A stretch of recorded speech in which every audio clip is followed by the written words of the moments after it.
Para sa ating unang pag-uusapan, nitong nakaraang November 27, 2025 ay lumagda ang Cavite State University ng halagang 2 billion na solarization agreement kasama ang Philco Corporation para maglagay ng solar power system sa 13 campus ng universidad sa buong Cavite. Sa tulong nito, inaasahang liliit ang gastos sa kuryente ng CVSU o kanang Cavite State University at makakalikom pa ng kita mula sa sobrang enerhiya na maibibenta nito sa national grid.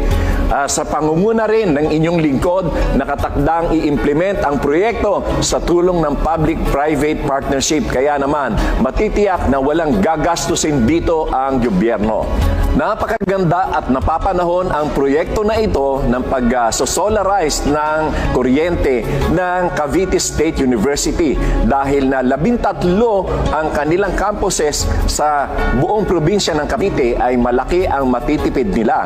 At ang matitipid nila na ito ay magagamit nila doon sa kanilang mga primary concerns and functions. Pwede nilang ibili ito ng mga kagamitan na makakapagpataas ng antas ng kanilang edukasyon para sa mga estudyante dyan sa Cavite. At hindi lamang yan, ang kanilang sobra or excess electricity ay pwede nilang ibenta sa national grid upang sila ay kumita pa. Nakatipid na sila ay kikita pa. At sa pagkakaroon ng solarized power system sa kanilang mga campuses, ito naman ay makakapagbigay ng dagdag na karagdagan na kuryente sa mga komunidad na kung saan ay nakapaloob ang kanilang mga campuses. At dahil dyan ay makakapagbigay ito ng mga magandang ekonomiya sa kanilang mga lugar. Pwede ito makapagdulot ng mga karagdagang trabaho at mga hanap buhay.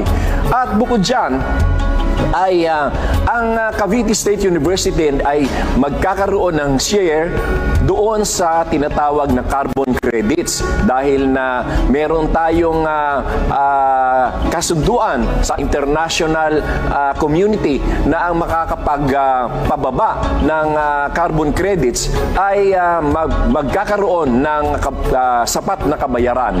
At hindi lamang yan, ang Pilipinas ay sakop doon sa tinatawag na Paris Agreement at ng Kyoto Protocol na kung saan ay itinalaga doon na kailangang ibaba ang carbon emissions sa buong mundo.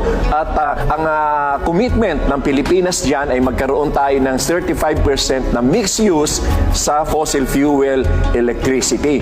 Kaya napakaganda nito dahil makakadagdag pa ito sa ating commitments na maitawid ang 35% na mixed use pagdating ng taon na 2030.